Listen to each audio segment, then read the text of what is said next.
I may not be a smart man, but I know how to make motorcycle content.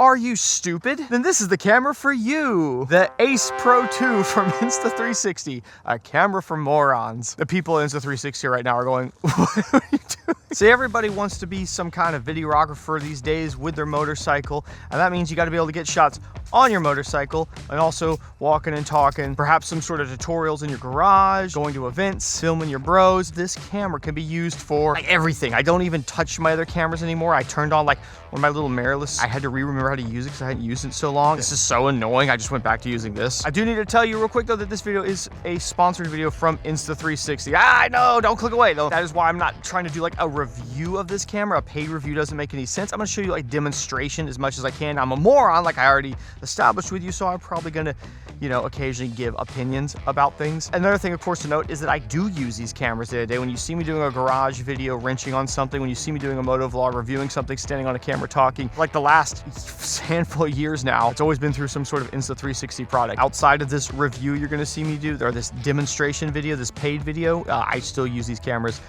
all the time. I get asked all the time to like do paid videos on products. I don't do that unless I really believe in the product. And then I'm happy to take your money. Thanks, you Insta360. We got the hat going here, you know, we got the shirt, you know. It's like sometimes people just do things for the money, and that's just really sad.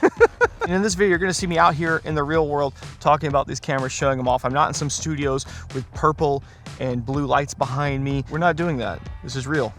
This is the office. Before we go mounting this on the motorbike, get out there on the road, there are a couple things you need to know that I think a lot of people tend to forget with these cameras, and it gives them grief later. Pull this thing out of the box, step one, and just put it on a charger and walk away. It's been in a truck, someone's been in a warehouse and on a truck, freezing cold. Just charge these little lithium batteries. Go ahead and download the Insta360 app onto your phone.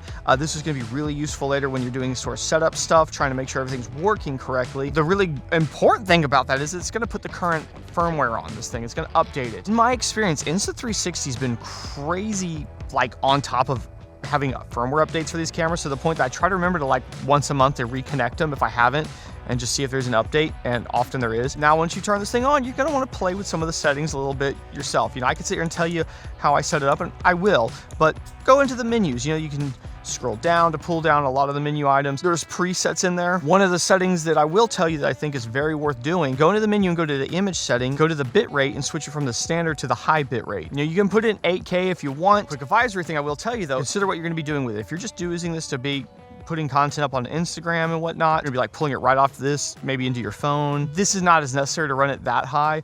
Also, if you are gonna be doing like some actual editing like I tend to do, like I put this stuff in Premiere Pro and I edit it. If your computer's a little older or not super powerful machine, I should say, it doesn't have to be super powerful, but you may want to pull those settings back down, or you can play with some other things like you can always do proxies. I don't want to get too into that because that's getting into the weeds about how to like edit and whatnot, but it is something to keep in mind. You know, keep in mind how you're going to be using this setup and if you really need to max all that out. If you go into the camera settings, go to the preset for, I use one called biking. I'm in 4K at 30 frames a second. You can bump it higher if you want, but that's just what I tend to use.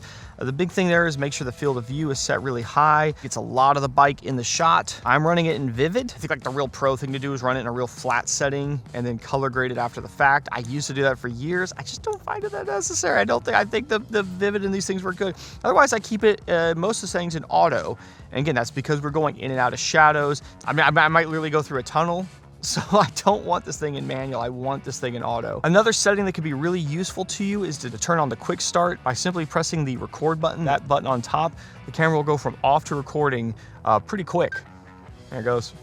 Tap it again, it'll actually shut the whole camera back down. Now we'll talk more about the actual microphones in a minute. And how you actually get good audio into this thing. For right now, let's just focus on putting this thing on your helmet. So when you go to mount one of these onto a helmet, you need to figure out where you want to put it. A lot of us go with the chin setup these days. If you order one of these, you can get the motorcycle bundle. It comes with a nice chin mount setup. They are having sales on all that stuff right now. It's that time of year, so jump on it. These cameras do come with this mount right here. This is like a magnet sort of clip mount here, and you can see just how simple that goes onto the helmet. I've got like 4 or 5 of these things. This makes moving it from the helmet to a little tripod like this, to my big tripod in my garage, to another helmet, Very, very flawless. Now that we've got it mounted to the helmet, let's get out there on the road and let's see how it looks. Now, getting the angle set right used to be a lot bigger of an issue than it was before. You're almost always like, it's a little too low, it's a little too high.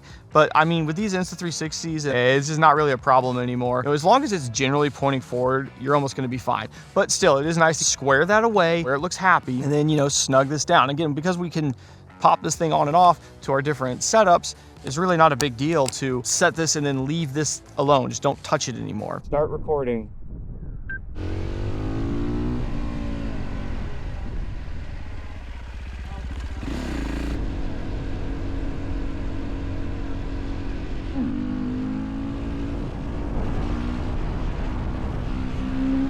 This is where we do a quick check on my phone to see how this looks.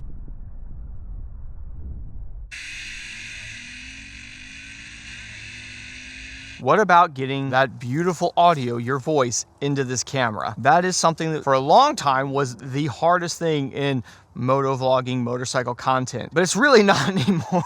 I'm gonna show you at least 3 ways you can set this up. The first thing I'm gonna show you, kind of the old school way, but still one of my favorite ways to do it, and that is to get the mic adapter. Pops onto the side of the camera. This locking itself into the side, by the way, is, I'll say this, I've had 3 or 4 action cameras came ruined because the USB port or headphone jack going into it got wore out. You know, when this thing is plugged in there and it's on your helmet, you're taking it on and off, plugging in, it wears that port out by making their unit fairly low profile, and where it clips onto the side is clips on.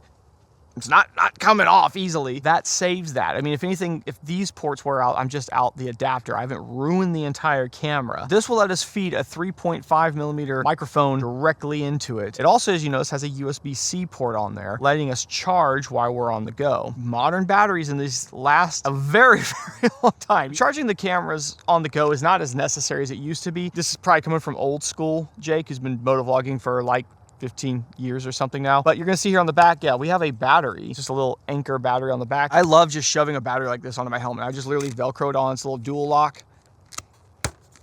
See, very strong. And this will charge the camera, I don't even know how many times. I've literally gone on adventure trips out multiple days riding and not fully worn one of these out, like 4 days of riding, and not been able to kill this battery, just keeping my camera topped up. Again, this is sort of extra credit. I don't think it's that needed anymore, to be honest with you. If you just want to make the camera super convenient, this is the thing to do. And on that same note, by the way, when it comes to SD cards, this is a very overkill card to run. Yeah, you can get these from Insta. 512 gigabyte SD card. It's like the Pro. You got to get a good speed one, and they have them on the website. If you want to make sure you're getting the right one, that's a good way to do it. With that size SD card, you typically have, like, even if I put it in the silliest, highest settings, I think I have like 6 hours of record time. I am never gonna go out and record for 6 hours. If I go out and record for 6 hours straight, I'm gonna kick my own ass because I don't feel like editing 6 hours of footage.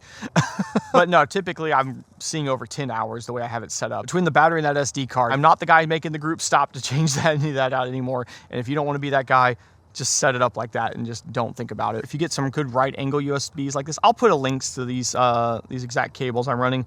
This just cleans it up. You see here, everything is very flush down the side. You don't want cables sticking out. You want to try to avoid that. And I'll also put a link to the exact microphone I'm using. It's just one I found on Amazon that tends to work pretty well, because if you do that, it'll sound something like this. Typically, this is my go-to. You can see here how it sounds. It's not bad. We can get on throttle. We can do kind of whatever we need to do. 99% of the time, this is what I'm using. In my opinion, this is the most robust way to do it, just because we know it's working.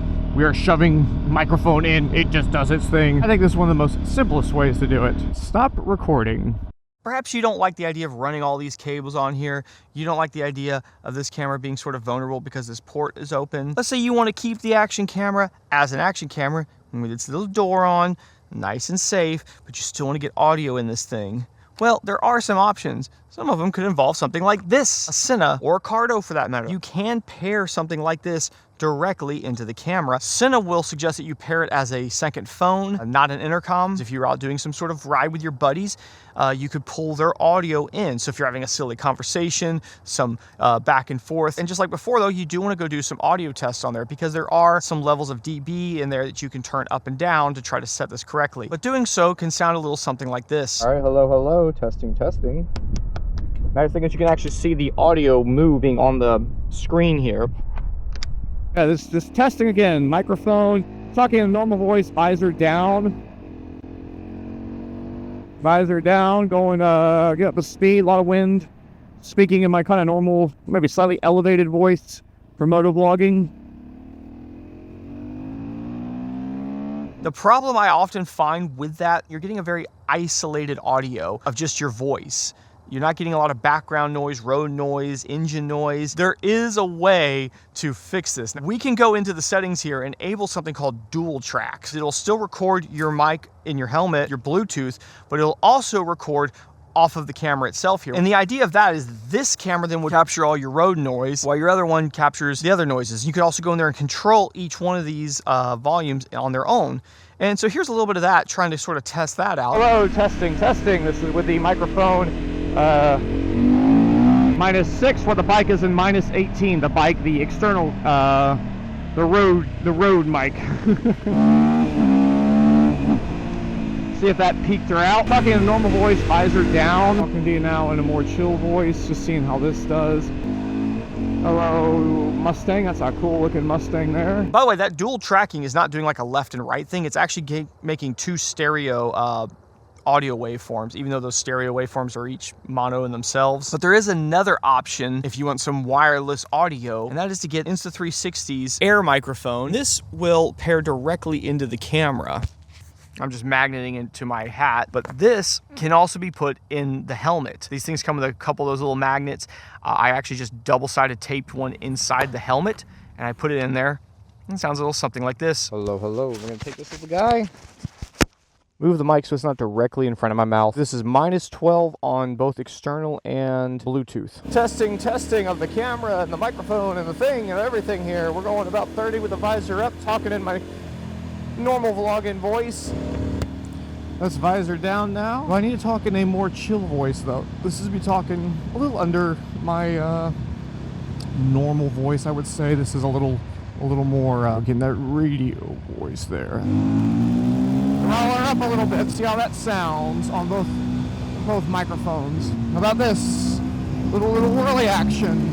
Now there is a setting on here I also want to demonstrate to you called PureVideo. That's supposed to work really good in low light. The icon itself will pop up sometimes. You'll go to turn the camera on, and it's just basically saying, hey, it's a little dark out, why don't you switch to the PureVideo mode. But if you do, it looks a little something like this. Before I show you that, actually, let me show you what happens if you run this thing at night without running the PureVideo mode. This is just in its sort of auto regular action cam video mode.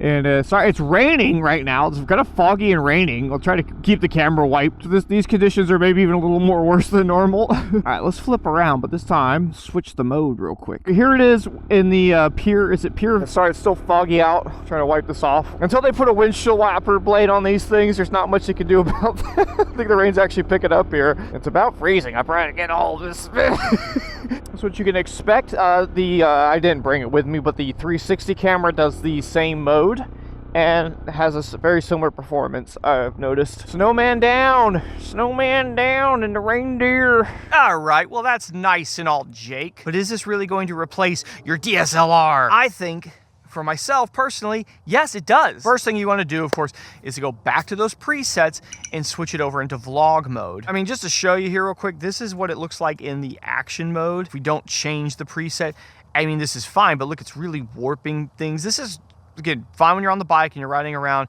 but this is where that little preset, changing it over into one of the other modes, is a lot better. Either linear or dewarp. I'm gonna put it back in dewarp. All right, and there it is. See, in dewarp, I think this is the way to go. Outside of that, really, like I said before, all those settings are kind of in the auto, and we can grab this thing and go on the go here, walk and talk. The flip up screen allowing me to see myself and what's going on. And not just myself, you know, the battery life. Really nice seeing that audio bar on the top moving. That is super, super helpful. Now, we're actually using that wireless air mic again. By the way, I know I'm walking and talking, I'm doing this. I'm trying to kind of make the camera have to do things that are tricky. If you have this thing in full manual, or especially if I was using one of my DSLR cameras I have, even putting it in the auto settings, it cannot as quickly as this camera like switch between. We're gonna go from shadow to light.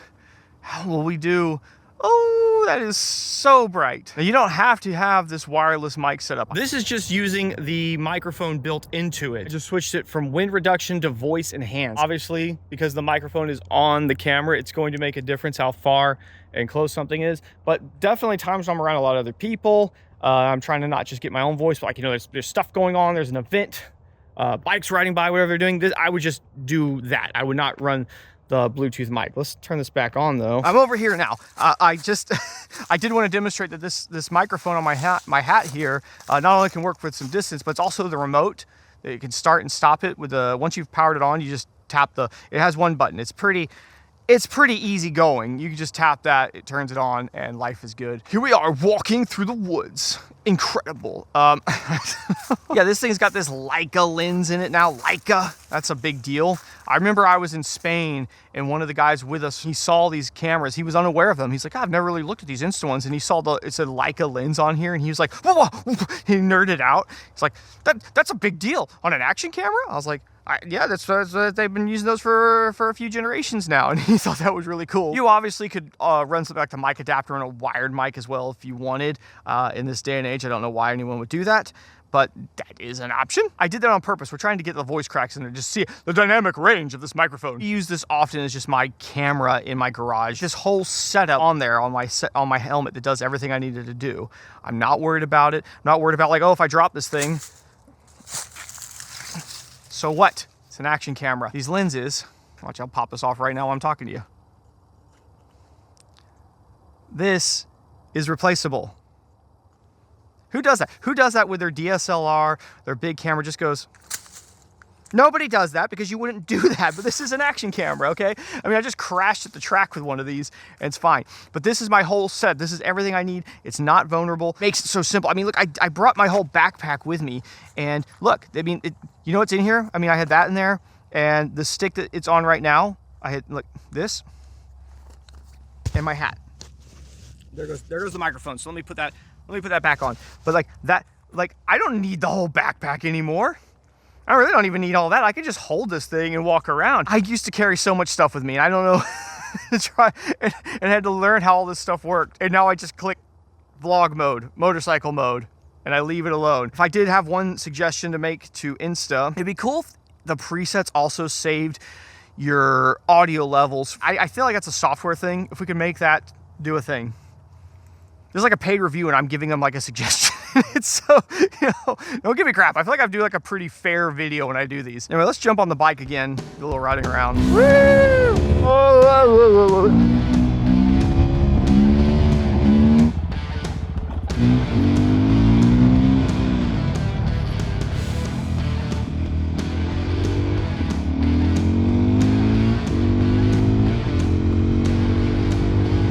Sun's also that weird time of day where I'm getting the worst glares on my eyes. And you know what's going to be annoying? I'm going to go back and look on camera, and it's not going to look like that on camera. It's one of the places where these things lie, is they expose light better than my stupid soft brain head can do it.